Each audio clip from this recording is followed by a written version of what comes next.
Imagine a man who said God is dead, and the most famous phrase, "What doesn't kill you only makes you stronger." He challenged everything society believed and shaped the way we think about life, meaning, and truth. Even if you've never read a word he wrote, this is the story of Friedrich Nietzsche, philosopher, poet, and rebel.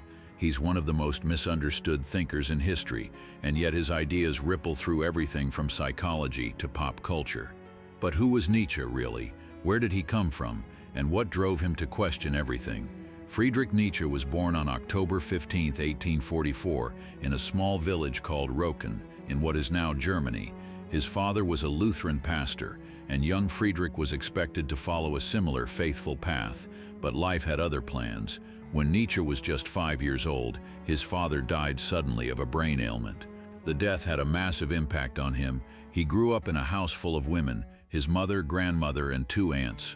The household was strict, moral, and deeply religious, and Nietzsche, despite his later rejection of religion, was a very serious, intelligent child who read constantly. As a boy, Nietzsche stood out. He was quiet, thoughtful, and incredibly gifted in languages and literature. By the age of 10, he was reading the Bible in Greek and Latin. He wasn't just smart, he was disciplined, introspective, and deeply curious about the big questions of life. At 14, he won a scholarship to a prestigious boarding school. There, he began writing essays and poems that showed a deep concern for truth, suffering, and the human soul. But he was also lonely. He never quite fit in. He preferred solitude, long walks, and music, especially the work of composer Richard Wagner, who would later become both a mentor and a bitter disappointment. After school, he studied classical philology, the study of ancient Greek and Roman texts. He became the youngest ever professor at the University of Basel at just 24, but something was already changing inside him. He wasn't satisfied studying the past. He wanted to shake the world awake. There were a few key forces that shaped Nietzsche's path. First, suffering. Nietzsche was sick most of his life. He had chronic migraines, eye problems, and stomach issues. This constant pain made him think deeply about endurance, strength, and what it means to truly live. Second, isolation. He never married, had few friends, and often felt like an outsider. This solitude gave him time to think, and he thought deeply, constantly. Third, disappointment with culture and religion. He watched European society cling to beliefs that no longer felt true to him. He saw organized religion, especially Christianity, as life-denying. He believed it taught people to be meek, to suppress their true instincts, and to fear suffering instead of embracing it. He wanted people to live fully, and that meant breaking free from traditional morals. At first, he didn't become famous. His early books were barely read. He wrote in poetic, emotional bursts that confused many scholars. But slowly, he began to develop a cult following, especially among artists, writers, and radicals. Books like Thus Spoke Zarathustra and Beyond Good and Evil shocked readers with bold claims like God is dead, there are no facts, only interpretations, and become who you are. His writing style was unlike anything else in philosophy, filled with aphorisms, metaphors, and sharp critiques of modern society.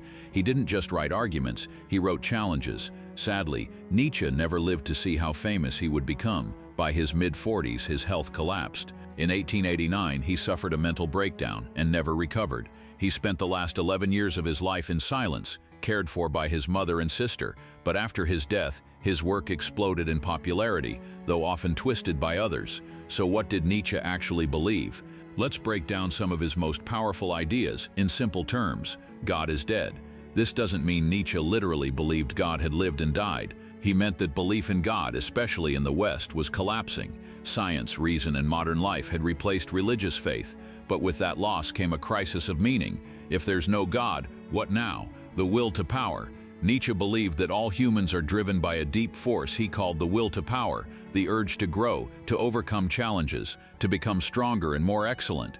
It's not about dominating others, it's about becoming the fullest version of yourself. The Übermensch. He imagined a future human, the Übermensch, who creates their own values, who doesn't follow the crowd, who embraces life in all its joy and suffering.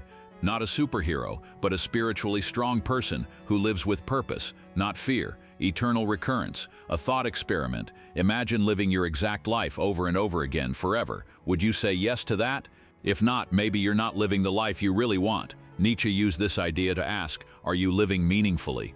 Beyond good and evil, Nietzsche rejected the idea of black and white morality. He believed most of our moral systems were made to control people, not empower them. He encouraged critical thinking. Don't accept values blindly, question everything. Nietzsche's ideas were radical and often misunderstood, especially after his death. His sister, who supported Nazi ideology, edited and distorted many of his works. For decades, Nietzsche was wrongly linked to fascism, but in truth, Nietzsche hated nationalism, anti-Semitism, and authoritarianism. Today, philosophers, artists, psychologists, and even tech entrepreneurs quote Nietzsche.